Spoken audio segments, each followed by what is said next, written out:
Alhamdulillahi Rabbil Alamin. Wassalatu wassalamu ala asyrafil anbiya'i wal mursalin Nabina wa Sayyidina Muhammadin wa ala alihi wa sahbihi ajma'in. Wa asyhadu an la ilaha illallah wahdahu la syarikalah wa asyhadu anna Muhammadan abduhu wa rasuluh. Amma ba'du. Baik, teman-teman semuanya, azanillahu iyyakum. Kita alhamdulillah kembali dimudahkan oleh Allah Subhanahu wa taala dalam majelis ilmu di sini yang kita masih pada pembahasan kitab Fikih Madzhab Syafi'i, itu kitab At-Tadhib karya Syekh Mustafa Adib Al-Bugha. Ya. Kita sekarang pada pembahasan sholat berjamaah. Ya, sholat berjamaah. Baik, barakallahu fiik. Ya, Pak Bayu, sholat berjamaah ya. Ini perhatikan teman-teman semuanya. Hukum sholat berjamaah dalam madzhab Syafi'i. Di sini kata beliau, wa sholatul jamaati sunnatun muakkadatun. Hukum sholat berjamaah ya menurut madzhab Syafi'i sunnah muakkadah. Artinya sangat ditekankan. Ya, sangat ditekankan sekali. Barakallahu fikum. Ya. Kata beliau lagi, wa 'alal ma'mum ayyanwiya al-i'timama dunal imami. Dan bagi makmum dia wajib berniat bermakmum. Ya. Baik. Dan bagi makmum dia wajib berniat bermakmum, namun tidak dengan imam. Ya, kalau imam boleh dia niatnya munfarid. Bahkan seorang yang memang dia niat sholat sendirian, sholat sunnah rawatib, apakah ba'diyah atau qobliyah, dia sholat ba'da maghrib misalkan, ba'diyah maghrib. Kemudian ada orang-orang di belakangnya bermakmum dengan dia kan tadi imamnya niatnya sholatnya sendiri, itu boleh. Tapi kalau makmum, dia wajib niat bermakmum. Kecuali pada sholat-sholat yang tidak sah dikerjakan sendiri. Sholat apa? Sholat Jumat. Maka imam sholat Jumat wajib dia niat jadi imam. Ya, wajib dia niat jadi imam. Ini misalkan sholat Jumat, sholat yang tidak sah jika dikerjakan sendiri. Artinya sholat yang memang harus dikerjakan secara berjamaah. Baik. Nah, kata Syekh Mustafa Adib Al-Bugha, ya, lirrijali walin nisa, wan nisa, bagi para pria dan wanita. Wanita berjamaah di masjid boleh enggak? Boleh. Bukannya tidak boleh, tetapi kalau wanita syaratnya beda dengan pria. Kalau wanita ke masjid, termasuk ini juga datang ke kajian. Karena kajian ada di masjid. Berarti ketika dia ke masjid, mau sholat atau mau ke kajian, harus terpenuhi syarat. Jangan dia bertabarruj, bersolek. Jangan dia memakai wewangian yang menyengat. Ya, barakallahu fikum. Tidak menimbulkan fitnah. Nah, kemudian 5 rawahu Abdullah ibnu Umar, berdasarkan hadis riwayat Ibnu Umar, anna Rasulullah SAW qala, bahwasanya Rasulullah SAW bersabda, sholatul jamaati tafdulu sholatal faddi. Ya, sholat berjamaah lebih utama daripada sholat sendirian, kata Nabi SAW, bisab'in wa ishrina darajatan, 27 derajat. Ya, nah hadis ini menjadi dalil bukan fardu ainnya sholat berjamaah masjid bagi para pria. Kata Nabi, ya, sholatul jamaati tafdulu sholatal faddi. Sholat berjamaah lebih utama daripada sholat sendirian. Berarti sholat sendirian masih punya keutamaan, tapi lebih utama ialah berjamaah. Paham gak sini? Konsekuensinya ada lagi. Kalau seseorang mengatakan sholat berjamaah di masjid fardu ain, berarti orang yang tidak berjamaah ke masjid, dia berarti apa? Dosa. Dia berarti dosa. Ya. Namun walau demikian ya ikhwah, walau para ulama Syafi'iyah dan ulama yang lainnya dari berbagai mazhab menyatakan sholat ke masjid tidak fardu ain, mereka tetap sholat ke masjid. Mulai subuh, duhur, asar, maghrib, isya, mereka ke masjid. Ya, barakallahu fikum. Sebagian ulama mengatakan fardu kifayah. Ada memang yang mengatakan fardu ain. Ya. Wal asahhu annaha fardu kifayatin. Nah, namun yang lebih sahih kata Syekh Mustafidib Al-Bugha bahwa sholat berjamaah di masjid itu fardu kifayah. Ya, fardu kifayah itu berarti apa? Kalau sudah ada yang mengerjakan, maka gugur kewajiban bagi yang lain. Namun yang tidak ke masjid karena beranggapan apa tidak ada, dia bisa tercela. Karena ciri khas orang-orang munafik adalah enggan ke masjid. Ya, enggan ke masjid. Dia malas ke masjid. Ke masjidnya itu kalau ada maunya aja, biar dianggap. Ya, barakallahu fikum. Baik. Bahkan seorang yang senantiasa sholat di masjid dengan catatan bertakbiratul ihram bersama imam selama 40 hari, dia terbebas dari sifat munafik. Kata Nabi sallallahu alaihi wasallam, "Man shalla lillahi arba'ina yawman fi jama'atin yudriku takbiratul ula kutiba lahu bara'atun minan nar wa bara'atun minan nifaq." Siapa yang sholat berjamaah karena Allah arba'ina yawman selama 40 hari full fi jama'atin secara berjamaah yudriku takbiratul ula, yang dia mendapat takbiratul pertama, takbir yang pertama bersama imam, maka kutibalahu bara'atan, maka dia akan dicatat 2 kebebasan, bara'atun minan nifaq wa bara'atun minan nar, terbebas dari sifat munafik dan terbebas dari sifat dari neraka. Karena ciri khas orang-orang munafik ialah mereka enggan ke masjid, terutama sholat isya dan sholat subuh. Sampai Nabi menyebutkan asqalus sholati 'alal munafiqin sholatul isya wa sholatul fajr. Sholat yang paling berat buat orang-orang munafik ialah sholat subuh dan sholat isya. Maka siapa yang sholat subuhnya hobinya di rumah, segera beristighfar, bertobat, dan meninggalkan kebiasaan buruknya, karena dia berarti telah ada pada sifat-sifat munafik. Ya, munafik itu maksudnya apa? Bukan munafik yang dipahami oleh kita. Sekarang kita ini mendefinisikan munafik keliru. Tapi pura-pura nggak mau. Oh, jangan munak deh. Apa tuh munak? Munafik gimana? Ente mau, bilangnya nggak mau. Mau nggak sama akhwat itu? Enggak. Munak. Apa munak? Munaroh. Munafik. Munafik. Itu definisi apa itu? Ya. Lihat tuh KBBI apa itu munafik. Bukan kayak begitu. Lihat definisi syariat. Munafik itu ialah orang yang hatinya kafir tapi pura-pura beriman secara lahiriah.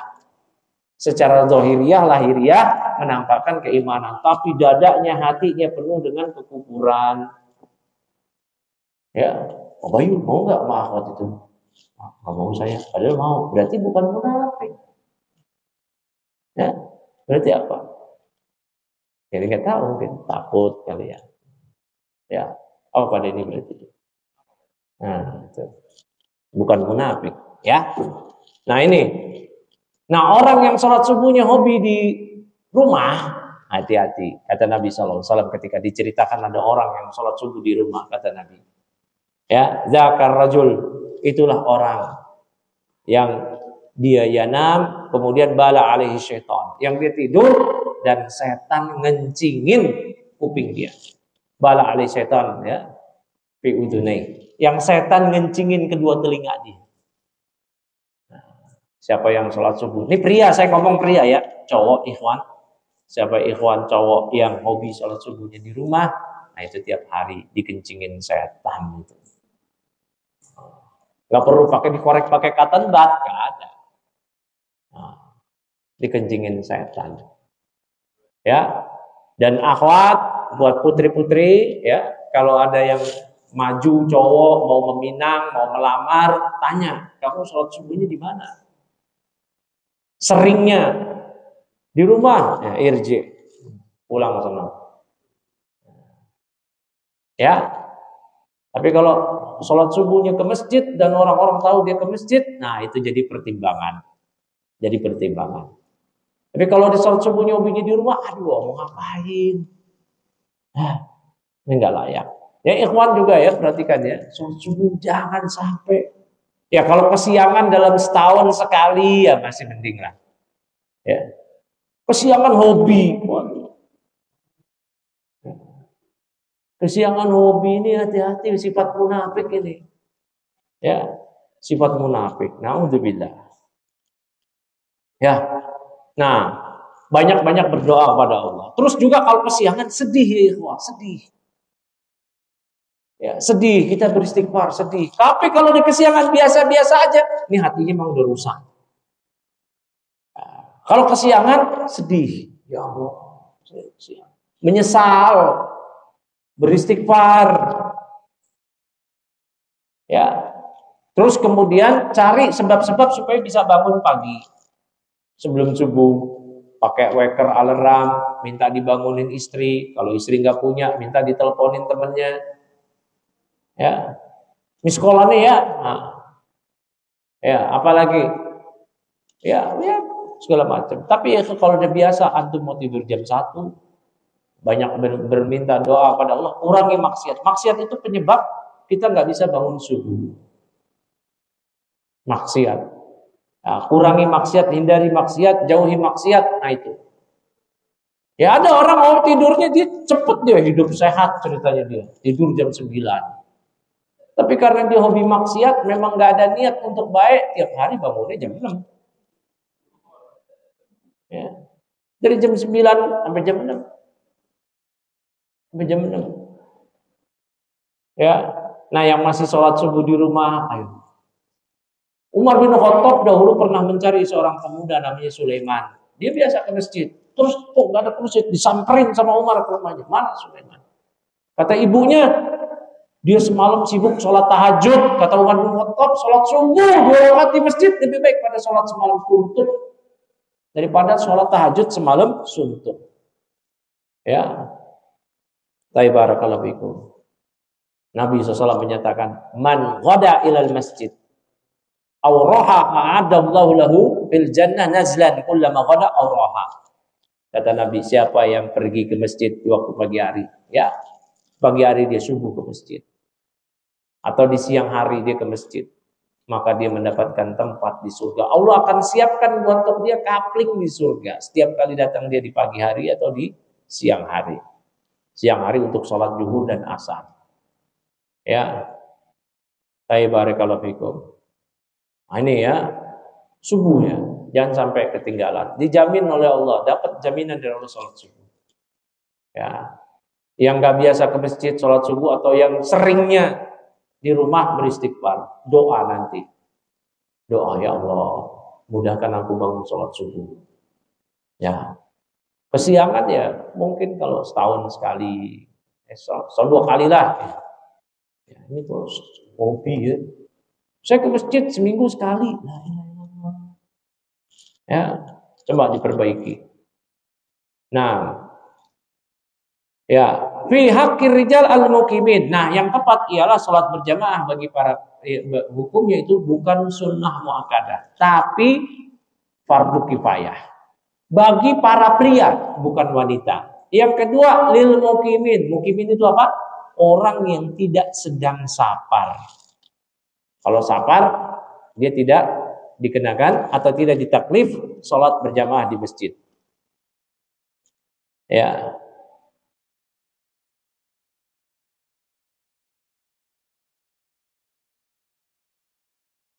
Bahkan ya ikhwah, kita ke masjid baru 1 langkah dapat 1 ampunan, dapat 1 tambahan pahala, dapat 1 kenaikan derajat. Sekian langkah, sekian itu pula banyaknya ampunan, tambahan derajat dan pahala.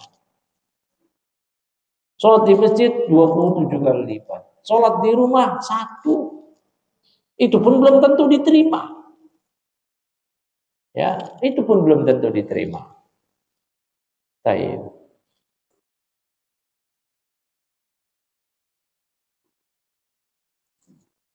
Ya, kemudian wa 'alal ma'mum, dan kewajiban bagi makmum ayat dia al-i'timama dunal imam, dan wajib bagi makmum untuk niat salat berjamaah sebagai makmum.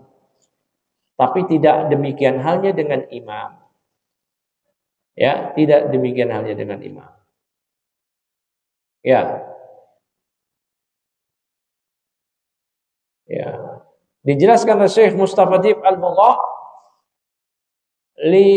liyasihha iqtida'uhu wa yakunu lahu sawabul jama'ati amalan bi hadis innamal a'malu binniyat. Ya. Nah, makmum tadi dia mesti niat salat berjamaah secara makmum. Ya, sebagai makmum.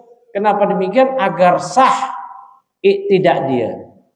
Agar sah dia mengikuti imam dan dia mendapatkan pahala salat berjamaah. Dalam rangka mengamalkan hadis innamal a'malu binniyat. Amal tergantung niatnya. Jadi kapan kita niat salat? Ketika takbiratul ihram. Kalau kita sebagai makmum, ya, kan niat itu tempatnya di hati. Ketika kita bertakbiratul ihram, Allahu Akbar. Ya. Ulama Syafi'iyah sering mengajarkan diksi redaksinya itu adalah usolli salatal maghrib misalnya. Salat rakaat lillahi ta'ala makmuman gitu kan. Adaan. Makmuman, adaan. Nah, namanya niat tempatnya di qalbu, ya udah pakai bahasa qalbu aja. Ya Allah, saya niat salat berjamaah maghrib sebagai makmum dengan salat adaan. Adaan salat yang dikerjakan pada waktu. Allahu Akbar, niat itu ketika takbiratul ihram. Allahu Akbar sebagai makmum. Kalau nggak niat sebagai makmum, ya udah dia nggak dapat pahala salat berjamaah. Ya, dia mesti niat sebagai makmum. Ya. Wa yajuz ayyatamma al-hurru bil abdi wal baligu bil murahik. Ya. Taib. Nah, orang yang merdeka bukan budak itu boleh bermakmum kepada budak. Budak itu bukan asisten rumah tangga, bukan pegawai, bukan pembantu rumah tangga. Ya, budak adalah sesuatu yang dibeli atau ya yang didapatkan dari tawanan perang. Dan budak sudah ada sejak dulu. Kita pernah bahas mengenai budak ini. Wal balik bil murahik. Dan orang yang balik boleh bermakmum kepada murahik. Murahik itu apa? Orang yang hampir balik, anak kecil yang hampir balik. Ya, dia belum balik tapi hampir balik. Ya, kira-kira umur 7-8 tahun. Ini anak kecil ini hafalan Qur'annya banyak. Makmumnya kita orang. Boleh enggak? Boleh. Tapi kalau bermakmum kepada sobi masih kecil balita, ya, umurnya berapa deh? 5 tahun, dah nggak sah bermakmum sama dia. Bagi 4 tahun, dah nggak sah. Ya, taib. Ya, siapa itu murahik? Huwallazi qarabal bulugha. Dia yang hampir balik. Wal muradu bihi huna as-sabi al-mumayyiz. Yang dimaksud di sini anak kecil yang mumayyiz. Ya, anak kecil yang mumayyiz itu apa sih? Anak kecil yang sudah bisa membedakan mana baik, mana buruk. Ya, sudah bisa cebok sendiri, makan sendiri, mandi sendiri, pakai baju sendiri. Nah, itu anak yang mumayyiz. Dia memang belum balik, tapi mumayyiz. Lima rawahu al-Bukhari an Amr ibn Salamah annahu kana ya'ummu qaumahu wa huwa ibnu 6 aw 7 sinin. Berdasarkan hadis riwayat Bukhari dari Amr bin Salamah bahwa beliau pernah mengimami kaumnya. Waktu itu padahal umur beliau 6 atau 7 tahun. Ya, 6 atau umur 6 atau 7 tahun. Barakallahu fiik. Nah, namun yang nggak boleh di sini pria bermakmum sama wanita itu haram, nggak sah. Ya, nggak boleh. Cowok imamnya cewek nggak bisa. Ya. Nah, termasuk juga begini. Misalkan ibu-ibu di sholat di rumahnya, dia punya anak kecil laki. Anak kecilnya kalau belum memayyiz, masih balita, ya, 4-5 tahun, anak kecilnya laki, nggak boleh si ibu tadi menjadikan anak kecil tadi sebagai imam dia, anaknya, nggak bisa. Ya, tapi kalau anaknya laki usia 6, 7, 8 tahun boleh. Ya. Nah, begitu juga. Misalkan anaknya sudah usia 6, 7 tahun atau 8 tahun, laki-laki. Ya, laki-laki, anaknya laki-laki. Berarti si ibu ini jangan jadi imam buat anaknya. Biar anaknya itu yang jadi imam buat dia. Gitu. Paham sini ya? Nah, barakallahu fiik. Mana lagi tadi? Kemudian wala tasihhu qudwatu rajulin bimra'atin. Nah, ini yang tadi saya sebut. Tidak sah laki-laki bermakmum kepada perempuan. Ini bid'ah ini. Ya, nggak boleh. Gimana ceritanya? Imamnya cewek lah, makmumnya cowok. Berarti imamnya di belakang. Imamnya di depan. Ya, di Amerika ada dulu. Enggak dulu bahkan belakangan ini. Perempuan khutbah Jumat terus jadi imam sholat Jumat. La ilaha illallah. Ya. Gimana? Emansipasi. Ya. Ini bid'ah besar ini, enggak sah sholatnya. Kita ini sholat aja mesti jauh dari wanita. Kata Nabi sallallahu alaihi wasallam, khairu suhufir rijal awwaluha wa syarruha akhiruha. Wa khairu suhufur nisa akhiruha wa syarruha awwaluha. Kata Nabi sallallahu alaihi wasallam, sebaik-baik saf bagi pria yang paling depan, seburuk-buruk saf bagi pria yang paling belakang. Sebaik-baik saf bagi wanita yang paling belakang, seburuk-buruk saf bagi wanita yang paling depan. Kenapa? Seburuk-buruk saf bagi wanita paling depan, seburuk-buruk saf bagi pria paling belakang. Kenapa? Karena dekatnya jarak antara pria dan wanita. Ya, dekatnya jarak itu, sehingga bisa menimbulkan fitnah. Apalagi kalau di tempat sholat yang tidak ada hijab seperti ini, yang bisa lirik sop belakang cowok sama sop depan cewek. Kelihatan si Neng. Ya, cowoknya masbuk, si Nengnya udah sholat. Itu digolongkan sebagai seburuk-buruknya sop bagi pria, seburuk-buruknya sop bagi wanita. Gimana kalau imamnya yang perempuan, ketika dia lagi ruku, nungging kelihatan tuh belakangnya cowok semua. Allahu Akbar. Ya. Dilihat sama belakangnya, gimana coba? Rusak agama kayak begitu, ya kan? Rusak. Apalagi dalam sholat jahriyah, isya, maghrib, subuh, gimana? Dia baca tilawah gitu, Alhamdulillahirabbil alamin. Didengerin sama cowok-cowok. Suaranya cakep juga nih imam. Suaranya cakep begini, apalagi tampangnya nih. Wah, fitnah udah. Fitnah. Makanya para wanita dalam sholat berjamaah sesama wanita saja, dalam sholat jahriyah saja, mereka tidak mengencangkan bacaan mereka. Kalau aman dari pria asing, mereka boleh kencengin bacaannya.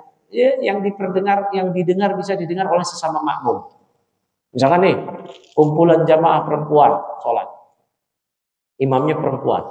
Tapi ternyata di situ ada para pria di sekelilingnya yang memungkinkan si para pria ini bisa mendengar suara si wanita. Maka wajib bagi si imam perempuan tadi mensirkan, dilirihkan, dipelanin. Ya, makanya adzan nggak boleh bagi wanita. Suara perempuan memang bukan aurat, tapi dapat menimbulkan fitnah. Makanya teman-teman putri kalau ngomong sama cowok nggak usah yang dimendayu-mendayuin, tegas-tegasan aja. Apalagi kalau cowok yang buaya-buaya suka nelpon, ya udah tegas saja. Ya, kenapa? Ya, kenapa? Jangan buaya darat nelpon, ceweknya buaya betina juga. Suaranya iya, ada apa? Aduh, cocok ini. Ya, buaya betina sama buaya jantan. Ya. Hai, barakallahu fikum. Nah, kemudian ya dijelaskan di sini oleh Syekh Mustafadib Al-Bugha, ini enggak sah sholatnya ya kalau pria bermakmum sama wanita, enggak sah. Ya. Bahkan Imam Nawawi, ya, Imam Nawawi ini mengatakan imamnya pria, makmumnya wanita, tapi dua-duanya bukan mahram, enggak sah sholatnya. Ya, misal kita masuk ke musola di mall nih, atau musola mana yang sempit-sempit, nggak ada orang, ada cewek datang, kucuk, ya, Mas mau sholat ya, boleh nggak saya jadi makmum? Ya, kalau makmum boleh, banyak juga boleh.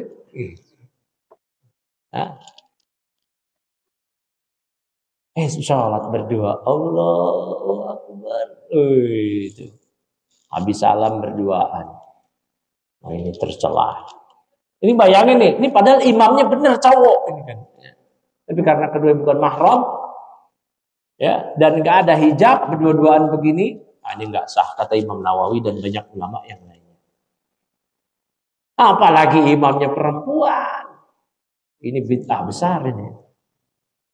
Ya, 5 rawa Malik ibn Huwairis, berdasarkan riwayat Malik ibn Huwairis radhiyallahu anhu, qala, ia mengatakan, ya, sami'tu Rasulullah sallallahu alaihi wasallam yaqul, aku pernah mendengar Rasulullah SAW bersabda, man zara qauman fala ya'ummuhum wal ya'ummahum rajulun minhum. Siapa yang mengunjungi suatu kaum, janganlah ia menjadi imam bagi kaum tersebut. Ya. Dan hendaknya pria menjadi yang dari kampung itu yang menjadi imamnya. Pria, bukan wanita. Ini juga jadi kandungan hadis. Kalau kita datang ke sebuah tempat, terus kita masuk ke masjidnya, karena waktu sholat kita jangan jadi imam. Dibiarin orang situ yang jadi imam. Gak usah ketantang-ketenteng. Ulak-ulak, tiba-tiba kucuk-kucuk maju. Ini orang mana ini? Kata orang kampung. Siapa ini? Setahun.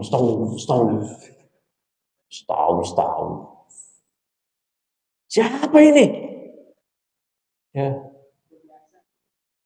Subhanallah. Kalau kita ini ya, hatta itu pulang ke kampung kita, misalkan lagi momen lebaran, mudik. Kita kan lama di Jabodetabek, lama di Bekasi, Cikarang dan lainnya. Pulang kampung setahun sekali. Tapi kita enggak di situ hari-hari, tiba-tiba maju jadi imam. Sok terus opat. Sholat subuh di kampung itu biasa kunut, kita enggak kunut, ribut akhirnya berantem. Kita nggak tahu di situ, itu jamaahnya aki-aki misalkan, sholatnya panjang-panjang, ribut. Udah jangan, kata Nabi kalau ini, yang Nabi bilang ini, ya, man zara qauman fala fala ya ummahum. Siapa yang menziarahi suatu kaum, fala ya ummahum. Janganlah dia mengimami kaum tersebut. Udah, dia jadi makmum aja. Ya, barakallahu fikum. Terutama ketika kita lagi singgah-singgah ya. Lagi singgah-singgah. Kalau kita lagi safar, kita kan sholatnya apa? Di jama' gitu ya. Dan di qashar. Kalau kita sholat berjamaah ya kita ikut berjamaah, berarti kita tidak di jama'. Berarti kita tidak di qashar. Sholatnya sempurna 4. Kalau kita jadi imam, makmumnya sholatnya sempurna, tam. Kita mau qashar. Ya, sholat zuhur, habis itu pas rakaat kedua kita salam, assalamualaikum warahmatullahi wabarakatuh, kita qashar. Makmumnya biasa sholat tam 4 rakaat. Bingung. Waduh, ini apa nih? Aliran mana lagi nih? Zuhur 2 rakaat. Siapa imamnya, orang mana nih? Wah, rame. Ya, ingat ya, kalau kita singgah di suatu kaum, kita suruh jadi imam, jangan. Disuruh jadi imam aja jangan, udah biarin. Kecuali udah didorong-dorong, udah dipaksa-paksa. Udah. Hah? Tarik-tarik, udah itu. Ya. Kalau disuruh jadi imam aja jangan. Apalagi menawarkan diri. Ya, nggak ada imamnya nih. Ada. Jangan sok tahu, tiba-tiba langsung masuk. Kucuk. Istau, sok tahu. Istau. Aduh. Ya, berikutnya lagi. Ya. Fal hadisu sharihun anna alladhi ya'ummul qauma huwa ar-rajul. Maka hadis ini jelas terang benderang bahwa yang mengimami suatu kaum adalah pria. Wal qaum jama'atul rijal, sedangkan kaum adalah jamaah pria. Wa mafhumu, maka yang dipahami dari hadis ini annal mar'ata la ta'ummul qauma fi wa fihim ar-rijalu. Ya. Baik. Ketemu enggak Pak Bayu? Nah, maka mafhumnya bahwasanya wanita la ta'ummul qauma, dia enggak boleh mengimami kaum yang kaum tersebut adalah para pria. Enggak boleh. Walaupun jamaah wanita 30, jamaah pria 1, ya maka nggak boleh. Udah 1 lawan 30 kalah, udah ngalah.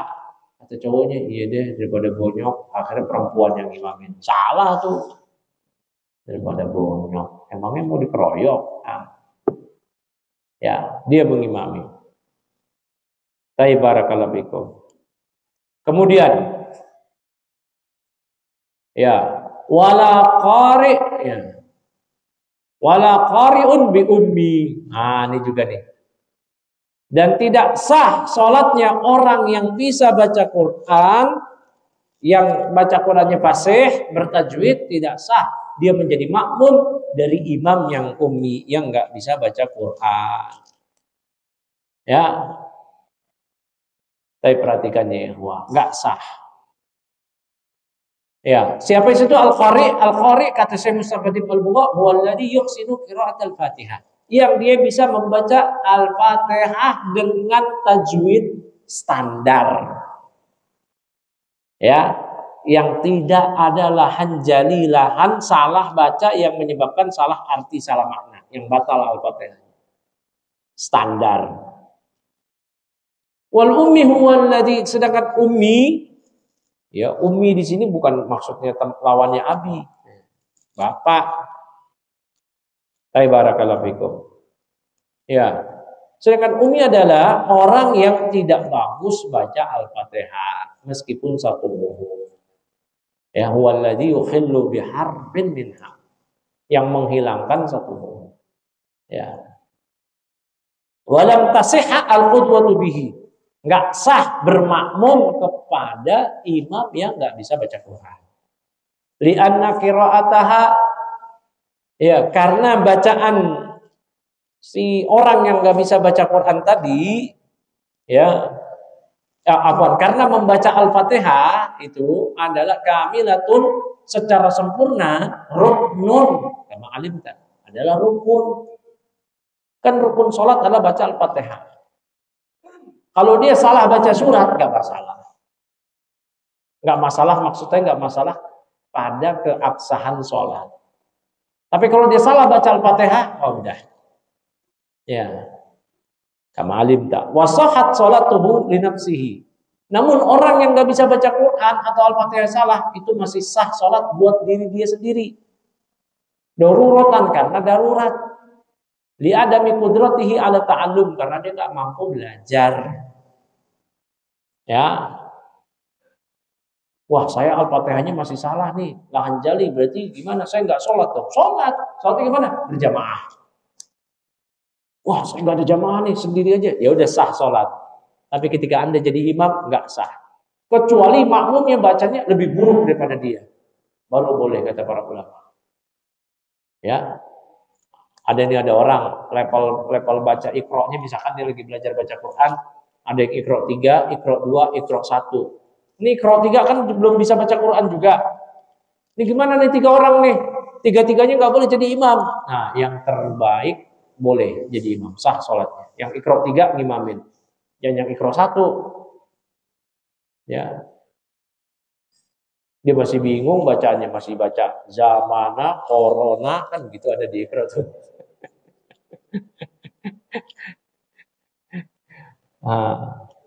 Nah, dari sini ya ikhwah, terkadang teman-teman ini punya sikap tawadu tapi yang tidak tepat.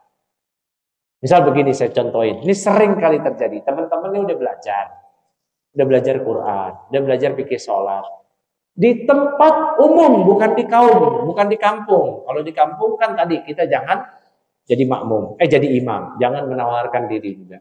Ini tempat umum yang di situ tidak ada imam rawatibnya. Ya, masjid-masjid fasilitas umum, rest area, bandara, terminal, dan yang lain. Masjid-masjid fasilitas umum yang tidak ada imam rawatibnya. Kita belajar misalkan, nggak perlu kita tawadu di masjid di mall gitu, mau sholat di mall pas sholat, ya kita silakan, Pak, silakan Pak, silakan. Monggo Pak, ini sholat maghrib, silakan Pak.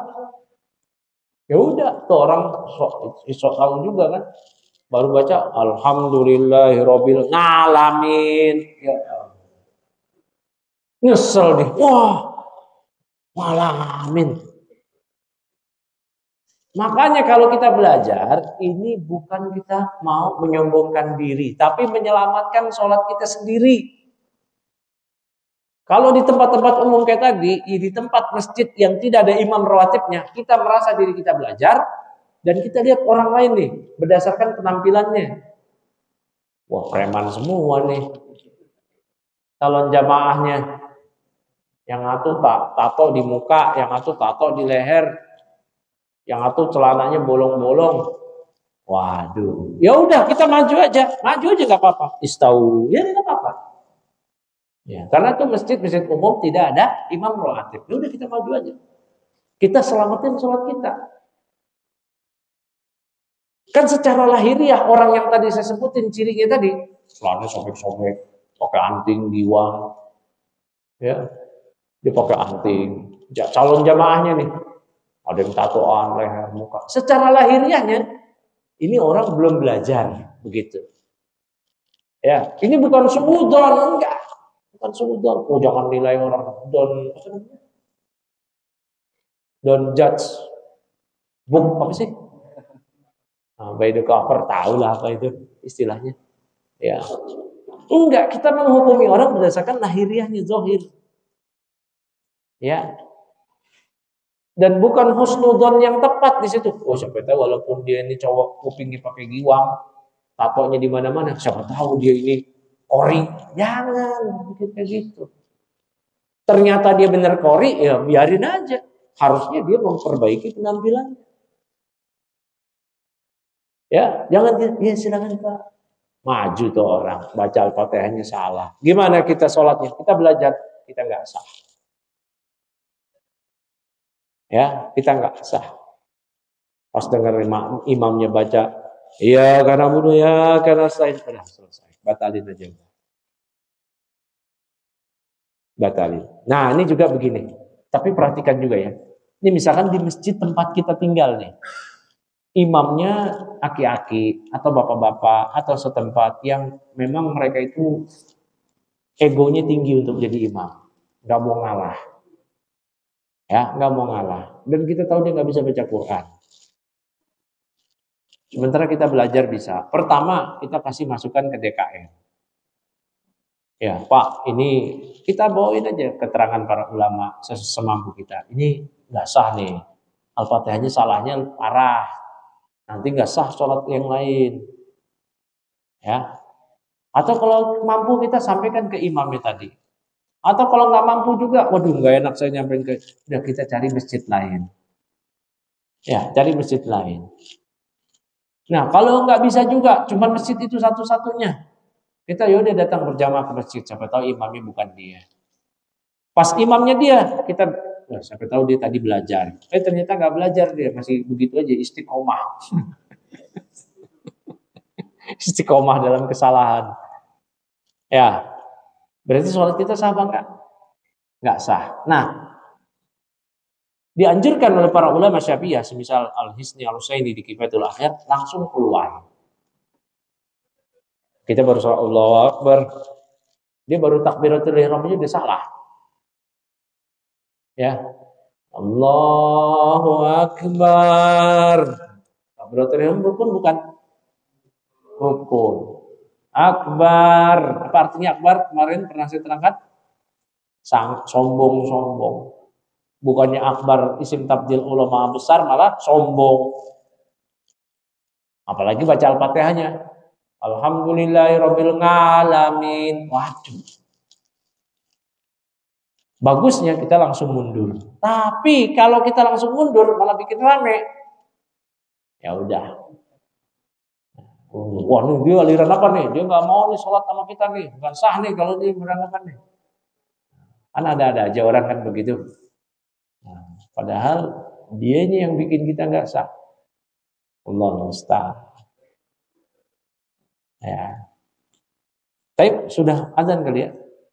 Cukup dulu, nanti kita lanjut. Subhanakallahumma wa bihamdika asyhadu an la ilaha illa anta astaghfiruka wa atubu ilaik.